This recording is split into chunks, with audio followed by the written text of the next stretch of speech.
My channel के स्वागत है आप लोगों का मेरे चैनल में। जैसे कि आप स्क्रीन पे देख रहे हो, वोडाफोन आइडिया लिमिटेड में कल के दिन काफ़ी हैवी फॉलिंग देखने को मिली है। तो गाइस, इसके पीछे भी बहुत बड़ा रीज़न है जिसकी वजह से इसमें इतनी बड़ी फॉलिंग आई है। सबसे पहले मैं आप लोगों को ये चीज़ क्लियर कर देती हूँ। तो गाइस, जैसे कि आप देख रहे हो, 2.25% तक की तेजी है। पिछले 5 दिन से कंटिन्यू उसके अंदर फॉलिंग मतलब गिरावट का सिनेरियो ही बना हुआ है। आपको बता दूं कि हाल ही में वोडाफोन आइडिया को लेकर एक बड़ी खबर सामने आई है, जिससे कि आप कह लीजिए कंपनी और उसके जो इन्वेस्टर्स हैं उनके लिए चिंता बढ़ सकती है। कंपनी की हालत पहले के मुकाबले फाइनेंशियल संकटों से जूझ रही है, ये चीज़ आप लोगों को पहले से पता है। और सरकार के सामने एक बड़ी समस्या पेश भी हो गई है। लगभग आप कह लीजिए कि वोडाफोन आइडिया ने बैंक गारंटी में छूट मांगी थी और अभी तक उनको कोई रिस्पांस नहीं मिला है। वोडाफोन आइडिया को 24,700 करोड़ रुपए की बैंक गारंटी ड्यू है, जिसका मतलब है कि गारंटी कंपनी को सरकार को ये राशि चुकानी है। ये बैंक गारंटी दूर संचार स्पेक्ट्रम पेमेंट को सुरक्षित रखने के लिए दी जाती है। वहीं एयरटेल के पास 3,000 करोड़ रुपए की बैंक गारंटी है। वोडाफोन आइडिया ने सरकार से अनुरोध किया है कि उसे बैंक गारंटी में कुछ राहत दी जाए, क्योंकि कंपनी पहले से ही फाइनेंशियल सिचुएशन से गुजर रही है जो कि ठीक नहीं है। हालांकि सरकार ने अभी इसमें कोई भी आप कह लीजिए अपने मामले पे कोई भी अपना फैसला नहीं सुनाया, जो फाइनल डिसीजन होता है। टेलीकॉम मंत्री ज्योतिरादित्य सिंधिया ने कहा है कि वोडाफोन आइडिया के मामले में कोई राहत देने का निर्णय पूरे सेक्टर को ध्यान में रखते हुए लिया जाएगा। इससे यह संकेत मिलता है कि यदि राहत मिलती भी है तो केवल वोडाफोन आइडिया को नहीं, वहां तक सीमित नहीं रहेगी, ये पूरे टेलीकॉम सेक्टर को मिल सकती है। गाइस, वही वोडाफोन आइडिया की शेयर में आप देखोगे तो लगातार गिरावट का सिनेरियो बना हुआ। पिछले एक महीने में बात की जाए तो 15% से ज़्यादा गिरावट है। 6 मंथ में देखोगे 39% तक की गिरावट है और साल भर में 54% तक की, और एक साल में 45, 5 साल में देखोगे तो बस मात्र 109% ही चढ़ा है।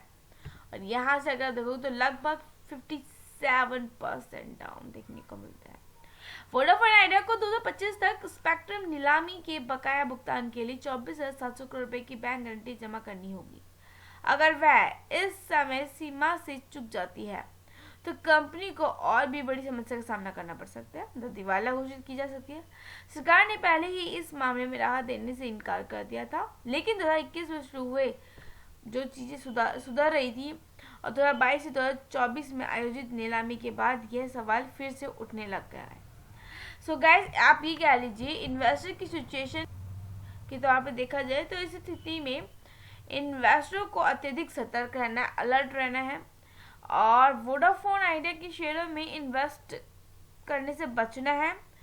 तो आपको इस गिरावट से घबराने की, देखिए मेरा कहने का ये मतलब है, अगर आपने इन्वेस्ट कर रखा है तो अब तो आप कुछ नहीं कर सकते, थोड़ा बढ़ने दोगे तभी बेचोगे, नहीं कर रखा तो भैया वेट करो। तो लेकिन कुछ महत्वपूर्ण फैसले लेने की बहुत ज़्यादा ज़रूरत है। अगर आप लॉन्ग टर्म के लिए निवेश करने का सोच रहे हो तो आपको कंपनी की फाइनेंशियल सिचुएशन को जानना बहुत ज़्यादा ज़रूरी है। सरकार के फैसले का इंतजार करना बहुत ज़्यादा ज़रूरी है। वहीं यदि आप शॉर्ट टर्म के इन्वेस्टर्स हैं तो आपको अपनी रणनीति में पुनः विचार करने की आवश्यकता हो सकती है, क्योंकि शेयर में गिरावट जारी रहने की संभावना है।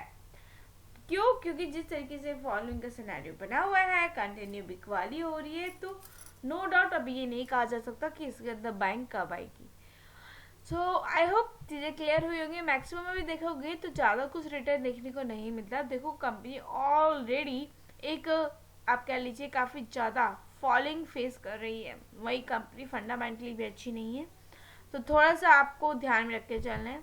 चलिए, थोड़ा सा अगर हम इसके फंडामेंटल पर नज़र डालें तो चीज़ें हमें बहुत अच्छे से इजीली क्लियर हो जाएंगी, जो कि मैं आपको बारी बारी कह रही हूँ कि इनके फंडामेंटल अच्छे नहीं है। देखिए, स्टॉक भी तो शो हो ही है, आर से आर ही नेगेटिव देखने को मिल रहा है। जून क्वार्टर के नंबर देखोगे तो रेवेन्यू कम था, कंपनी का कंटिन्यू लॉस है 2021 से। अभी सितंबर के नंबर्स आउट नहीं हुए हैं, उससे आपको और चीज़ें अच्छे से क्लियर हो जाएंगी। मतलब अगर ये बातचीत आई है ना कि अगर इनके फाइनेंशियल संकट से जूझ रही है अभी, तो इट मीन्स अभी आने वाले नंबर्स भी कुछ ऐसे ही डगमगाते हुए देखने को मिल सकते हैं। बाकी गाइस को रिकमेंडेशन नहीं है, एज ऑलवेज आई सेड खुद से स्टडी करो, चेक करो, देन द बिजनेस करो एंड फाइनेंशियल एडवाइजर की एडवाइस लेकर जरूर इन्वेस्ट करके चलिएगा। Good bye guys, thank you for next video में। चैनल पर फर्स्ट टाइम आए हो तो लाइक करना मत भूलिएगा, बेल आइकन को जरूर प्रेस करिएगा आगे के नोटिफिकेशन के लिए।